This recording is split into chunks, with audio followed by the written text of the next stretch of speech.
অবশেষে গতি পাচ্ছে বহুল প্রতীক্ষিত বে টার্মিনাল প্রকল্প। সরকার পরিবর্তনের পর থমকে যায় দেশের অন্যতম এই মেগা প্রকল্পের নির্মাণ কাজ। জমি অধিগ্রহণের জটিলতা কাটিয়ে বিদেশিদের সাথে পিপিপি এর ভিত্তিতে বে টার্মিনাল নির্মাণ কাজ এগিয়ে নিতে চলছে জোর কার্যক্রম। চট্টগ্রাম থেকে আরও জানাচ্ছেন সৈয়দ তামিম মাহমুদ।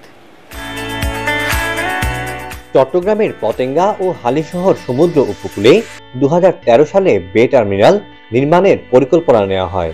2017 সালে হয় এর সম্ভাব্যতা যাচাই। এরপরে বারবারই হোঁচট খেয়েছে এই প্রকল্প। সবশেষ দেশের রাজনৈতিক অস্থিরতা ও পট পরিবর্তনে অনিশ্চয়তার মুখে পড়ে এর কাজ। অফার ওয়ালটন ফ্রিজ কিনে পেতে পারেন 20 লক্ষ টাকা, রয়েছে কোটি কোটি টাকার নিশ্চিত উপহার। ভৌগোলিক অবস্থানগত সুবিধা ও সাগরের কাছাকাছি হওয়ায় এটিকেই বলা হচ্ছে আগামীর বন্দর। তবে এই প্রকল্পের অগ্রগতির অন্যতম বাধা ছিল জমির প্রাপ্যতা। এবার দূর হয়েছে তা।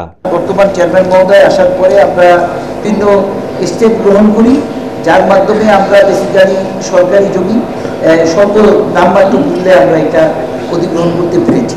বন্দর কর্তৃপক্ষ বলছে বে টার্মিনাল নির্মাণে এরই মধ্যে পিপিপির আওতায় দুটি বিদেশি প্রতিষ্ঠানের সাথে কার্যক্রম চলমান আছে। অন্যদিকে এনসিটির পরিচালনাতেও আন্তর্জাতিক অপারেটর নিয়োগ করতে চায় বন্দর কর্তৃপক্ষ। বে টার্মিনালের কন্টেইনার টার্মিনাল 1 এবং কন্টেইনার টার্মিনাল 2 নির্মাণের জন্য পিপিপি অংশীদার পিএসএ সিঙ্গাপুর এবং ডিপি ওয়ার্ল্ডের সাথে চট্টগ্রাম বন্দরের কার্যক্রম চলমান রয়েছে। বিশ্বের উন্নত বন্দরগুলো যেখানে ষষ্ঠ প্রজন্মের সেবা দিচ্ছে, সেখানে চট্টগ্রাম বন্দর দিচ্ছে তৃতীয় প্রজন্মের সেবা। বে টার্মিনাল নির্মাণ হলে বাংলাদেশেও সেই মানে পৌঁছবে বলে আশা বন্দর চেয়ারম্যানের। যে ক্রেন আমরা অপারেট করি, ওই ক্রেনগুলো হবে কিন্তু আপনার latest technology, 6th generation technology. তো বাট এখন আমাদের যেটা আছে, এখানে আসলে ওই টেকনোলজি আনতে গেলে আমাদের হিউম্যান এবং মেশিন ইন্টারফেস এটা ডিফিকাল্ট হবে। বে টার্মিনাল যদি তৈরি হয় এবং পাশাপাশি যদি এই অবকাঠামোগুলোকে যদি সেটার সাথে যদি সংযুক্ত করা হয়, তাহলে কিন্তু আমাদের জাতীয় অর্থনীতিতে এটির সুফল আমরা যারা বন্দর ব্যবহারকারী আছে এবং যারা বাংলাদেশে বিনিয়োগকারী আছেন তারা সবাই কিন্তু এটির সুফল ভোগ করবে।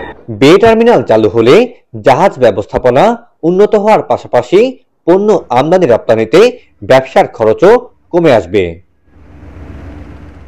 সৈয়দ তামিম মাহমুদ, এটিএন বাংলা, চট্টগ্রাম।